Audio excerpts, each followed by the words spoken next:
are daylight in the night. We are stranger than your parents, 'cause we always understand.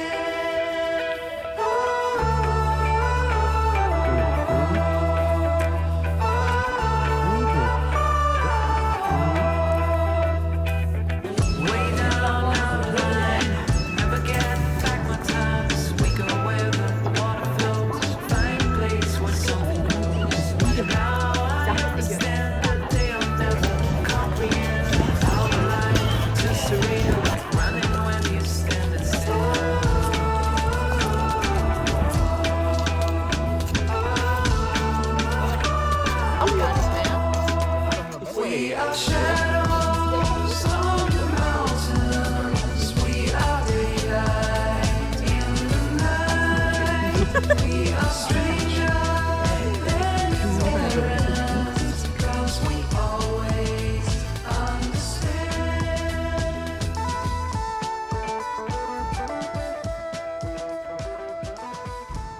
Willkommen zu einem neuen Video, den Monat Mai. Genauer gesagt haben wir heute den 2. Mai.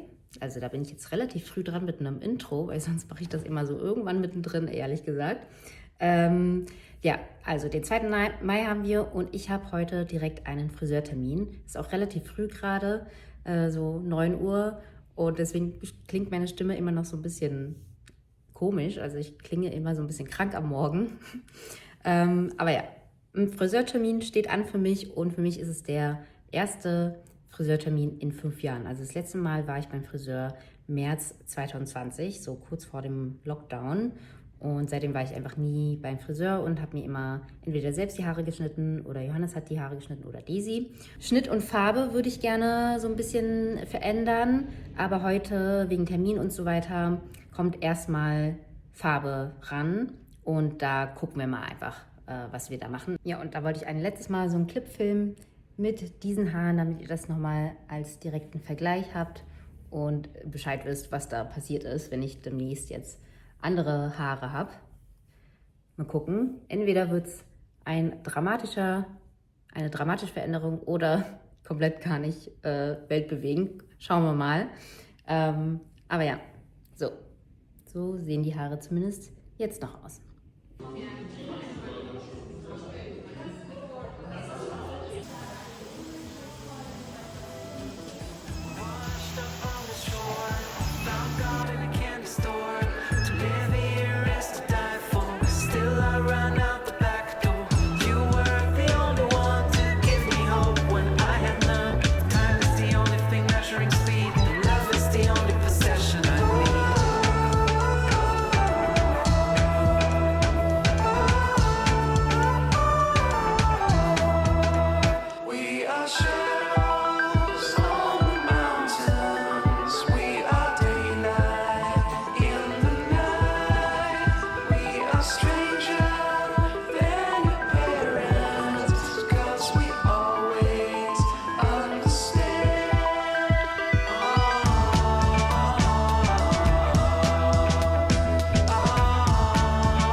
So,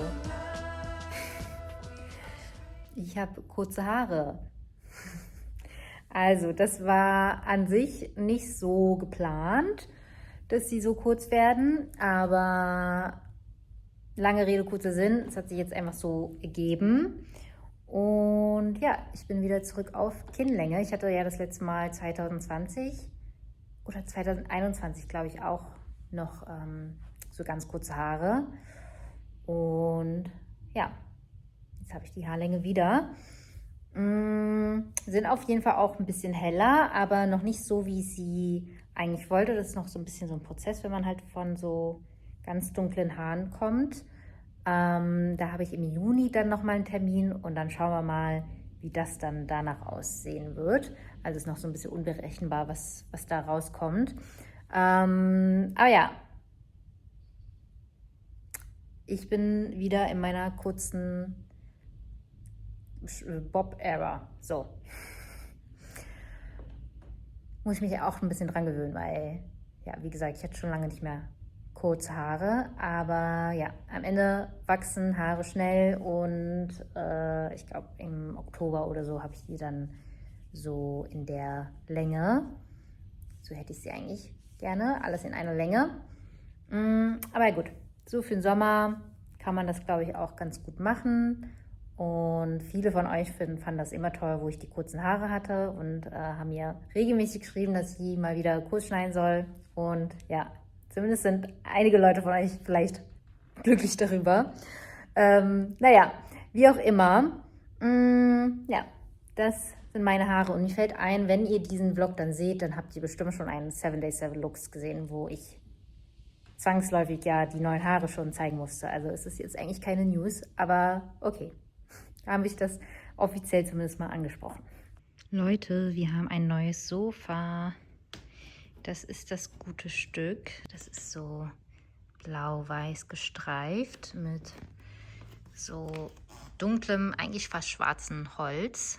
Mit so ein bisschen Abnutzung, aber das finde ich irgendwie ganz schön, wenn es nicht so super neu aussieht. Das Sofa ist ein Vintage-Sofa, das heißt, ich kann euch jetzt keinen Link oder so geben, aber es ist jedenfalls ein Sofa aus den 60er, 70er Jahren von Rolf Heide und das habe ich bei Spazio Leone gefunden. Das ist eine Webseite, die ich mir gerne mal anschaue, weil die immer sehr schöne Vintage-Sachen haben. Und hier bei dem Sofa habe ich mal so richtig zugeschlagen. Und das hat auch überraschend gut geklappt alles, obwohl die ja in UK-Space sind. Und da kam jetzt, ja, also Versand und so war kein Problem. Und ich meine, dass sie das auch frisch bezogen haben, weil der Stoff sehr, sehr neu und frisch wirkt. Und ja, das ist so ein modulares Sofa. Wie gesagt, Rolf Heide, da habe ich mal so ein paar Sachen gegoogelt und finde ehrlich gesagt nur so richtig, richtig teure Angebote momentan. Aber ja, vielleicht habt ihr dann nochmal Glück, wenn euch das Sofa auch so sehr zusagt. Ja, aber Spazio Leone, wie auch immer man das ausspricht, ist auf jeden Fall eine Webseite, die ich empfehlen kann. Als das Bolia-Sofa noch da war und dieses Sofa aber schon angekommen ist, haben wir dieses Sofa erstmal in diesen Zimmer reingetan. Das war dann hier so aufgeteilt auf beiden Seiten. Und ich muss sagen, das sah super schön aus mit dem Gelb von dem Teppich und den blauen Streifen. Das war voll die schöne Kombination. Schade, dass ich das nicht gefilmt habe, weil das hätte ich euch gerne nochmal gezeigt. Aber naja, so ist es dann eben jetzt. Und was wollte ich jetzt noch sagen? Ja, eigentlich wollte ich noch weiter überlegen, wie wir das da machen mit diesen zwei Teilen, weil die werden dann wahrscheinlich zu viel einfach da sein. Das hier könnte im Schlafzimmer einen guten Platz finden und das hier muss ich sowieso mal ein bisschen reparieren und reinigen und mal schauen, was wir damit machen. Aber ja, ich freue mich dann, dass wir hier einfach so richtig schöne Sitzgelegenheiten haben, quasi so ein, fast schon so ein Conversation Pit. Dass es einfach nicht so total auf einen Fernseher ausgerichtet ist. Also wir hatten ja vorher den Fernseher hier. Der Fernseher ist bei uns jetzt im Schlafzimmer. Ich kann euch das ja mal zeigen. Hier steht er jetzt momentan. Finden wir eigentlich auch gar nicht mal so schlecht, weil wir auch einfach gerne hier so ein bisschen im Bett rumgammeln und dann ein bisschen was auf dem Fernseher gucken. Und eventuell könnte man den Fernseher auch so hinter dem Vorhang verstecken. Aber ja, so stört es uns eigentlich gar nicht so sehr. Und ja, dann ist das Wohnzimmer einfach auch super schön. Wie ihr wisst, NO3 ist ja schon lange ein Kooperationspartner von mir und da zeige ich euch eigentlich relativ regelmäßig irgendwie meine Proteinpulver, Proteinriegel oder andere Riegel, die ich gerne esse oder die Haselnussmusse, die ich gerne in meine Frühstücksbowl morgens mache. Und ich habe ein neues Produkt, was ich für mich entdeckt habe, was ich euch gerne zeigen möchte. Und zwar ist das Kombucha Energizing Powder.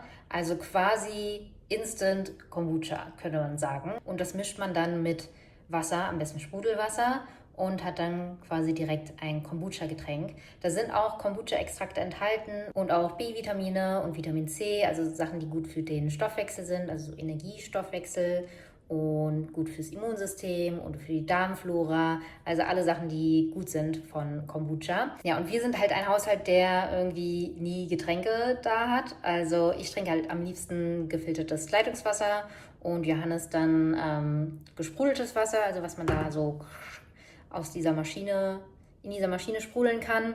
Und das ist aber dann ein bisschen blöd, wenn man dann zum Beispiel Gäste spontan da hat und dann nichts anderes anbieten kann als Wasser, Tee oder Kaffee und so. Oder wenn man halt selber einfach mal ein bisschen Lust auf so einen anderen Geschmack hat als Wasser. Und da ist es dann ganz praktisch, weil dann ja, muss man keine Getränke parat haben, man muss keine Flaschen schleppen, keine Pfandflaschen zu Hause lagern, wie auch immer. Ja, das ist auf jeden Fall sehr praktisch und es hält, glaube ich, relativ lange. Januar 2026. Also ja, das ist schon mal ganz gut, dann einfach parat zu haben. Und jetzt für den Sommer ist es eigentlich auch ein schönes Getränk, so mit Eiswürfel und so weiter. Es ist einfach so ein bisschen erfrischender. Und ja, das mische ich euch zusammen. Dann seht ihr mal, wie das so wirklich angemischt aussieht. Und kann ich euch auf jeden Fall empfehlen. Und bevor ich es noch vergesse, ich habe ja immer einen Gutschein, der immer gültig ist bei NO3, und zwar Nisi20 für 20% Rabatt bei NO3 auf NO3-Produkte. Und ja, also wenn ihr da irgendwelche Sachen bestellt, wie zum Beispiel halt das Energizing Powder oder halt andere Sachen wie Proteinpulver, die Riegel und die Nussmusse oder Nahrungsergänzungsmittel und so weiter, dann gibt es immer 20% mit Nisi20.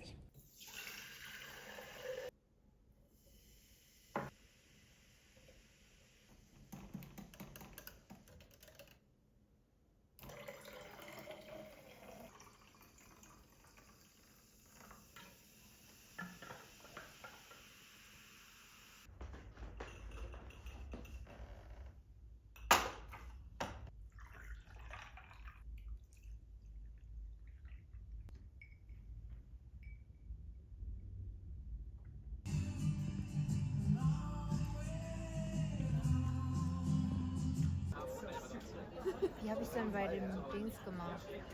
Ich glaube, so 2 Minuten. We love some bread. Ich glaube, das letzte Mal habe ich. Ich wollte mir das nehmen.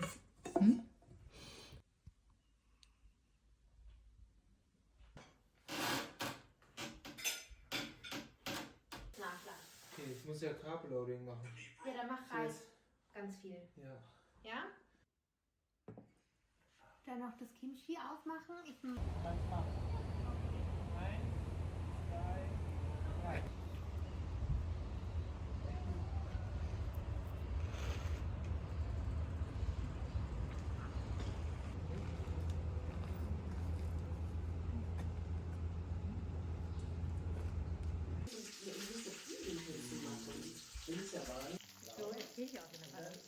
Das ja bei unseren Freunden oder irgendwie auch selbst Familienmitgliedern.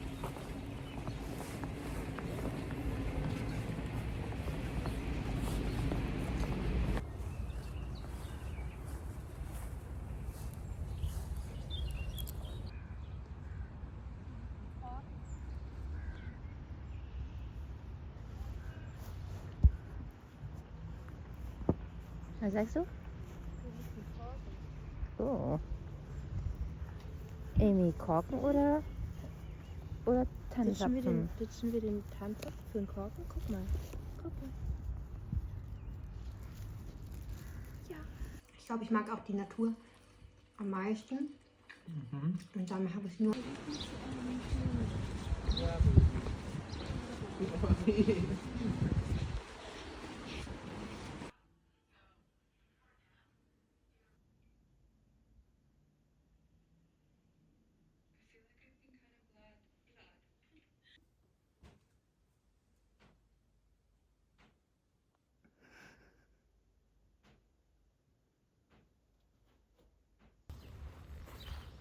Kannst ja dann vloggen, dass du meine Food.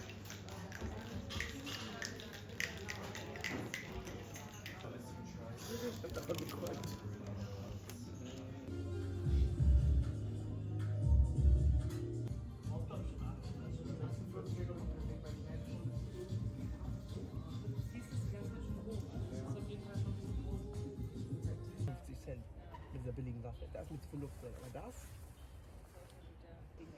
Wir waren jetzt im letzten Videowerbung.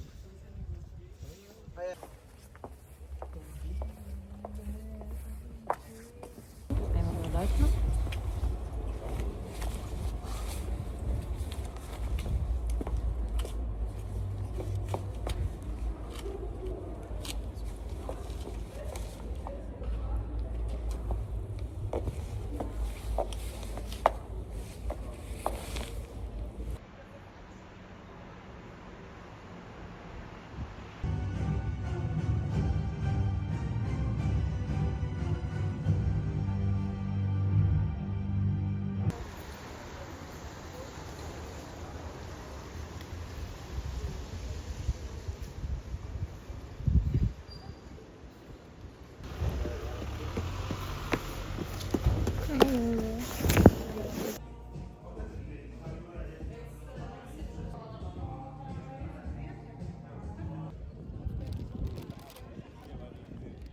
Hier haben wir jetzt endlich das Sofa, was wir uns im März ausgesucht haben. Da waren wir nämlich bei Sweef im Showroom und haben uns einige Sofamodelle angeschaut.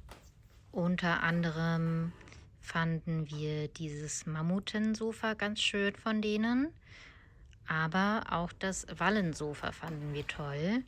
Und letztendlich fiel dann unsere Wahl auch auf das Wallenmodell, weil das irgendwie einfach mehr zu dem gepasst haben, was wir gesucht haben. Und ja, das ist jetzt angekommen und das packen wir jetzt zusammen aus.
Wir haben das Sweef-Sofa jetzt fertig ausgepackt und an richtiger Stelle gestellt.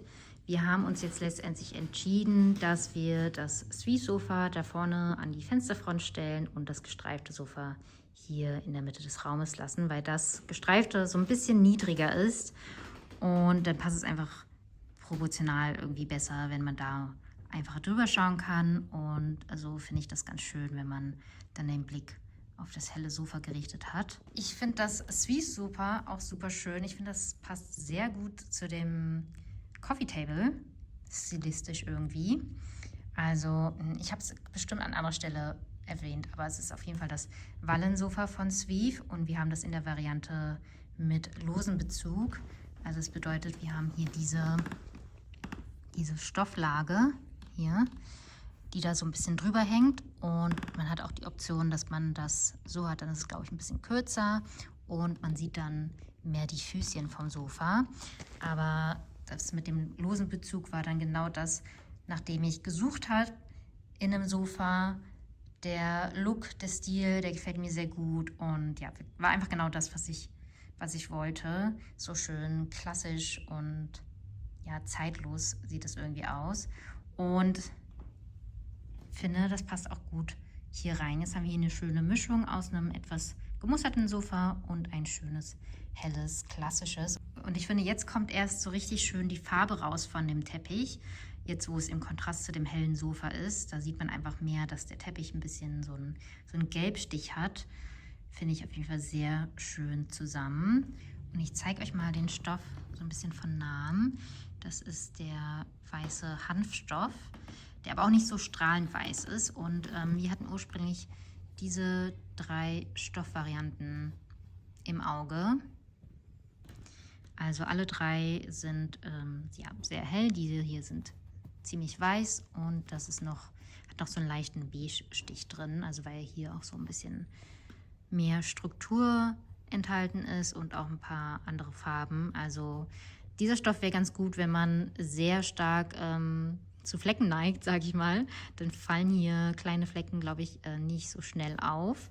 Und ich weiß hier leider gerade nicht, wie der Stoff genau heißt, aber da steht das zumindest drauf. Aber ja, das hat mich zu sehr ein bisschen an unsere alte Couch erinnert und ich wollte ja eigentlich ein bisschen weg von dieser Struktur und ein bisschen was Cleaneres. Deswegen war es dann eine Wahl zwischen diesen beiden Stoffen. Das ist einmal der Hausstoff Sweeve 111 und Canapa 01. Und man sieht, der Hausstoff hat so ein bisschen mehr Struktur und der Hanfstoff ist noch ein bisschen glatter und ist auch insgesamt ein bisschen weicher.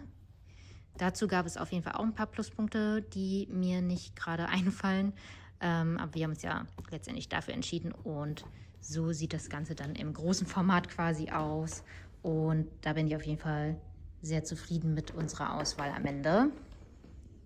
Ich finde es schön, wie prall das Sofa jetzt auch noch aussieht, wo es noch ganz frisch ist. Ich glaube, das legt sich vielleicht noch so ein kleines bisschen. Aber ja, es ist auf jeden Fall ein weißes Sofa. Da hat man vielleicht so ein bisschen Angst am Anfang, da sich mit einem Becher Kaffee oder so hinzubewegen. Aber ich sag mal so, das Coole daran ist, dass der Stoff abbeziehbar ist und dann kann man das entweder so Flecken behandeln, punktuell oder halt mal komplett in die Waschmaschine stecken.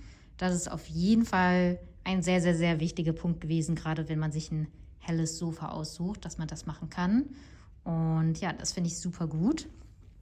Und es ist auch super bequem, also es ist so richtig schön, relativ fest noch. Man sinkt nicht zu sehr ein, aber es ist trotzdem weich genug. Man kann sich richtig schön hinflitzen und es ist ein bisschen schmaler als jetzt das Sofa oder das Sofa, was wir davor hatten, aber total noch groß genug für mehrere Leute oder dass man sich da hier so komplett hinlegt, wie auch immer. Und ja, das wird auf jeden Fall eins meiner Lieblingsorte jetzt sein wieder. So ist unsere aktuelle Wohnzimmersituation. Finde ich super, super toll. Ich freue mich.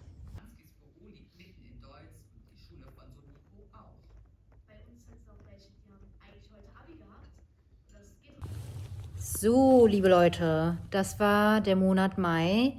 Wir hatten so einige Änderungen, zum Beispiel in Sachen Haare und Interior.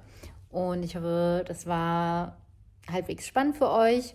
Und sonst, wie war der Monat? Also es gab gute Momente, es gab schlechte Momente, also ein bisschen emotional Rollercoaster. Und ich weiß nicht, ob es daran liegt, dass ich momentan so viele Pickel am Kinn habe. Also ich habe das Gefühl, sobald ein großer wegkommt, kommt ein neuer. Und das spielt die Haut gerade mega verrückt und muss ich erstmal drauf klarkommen. Naja, wie auch immer.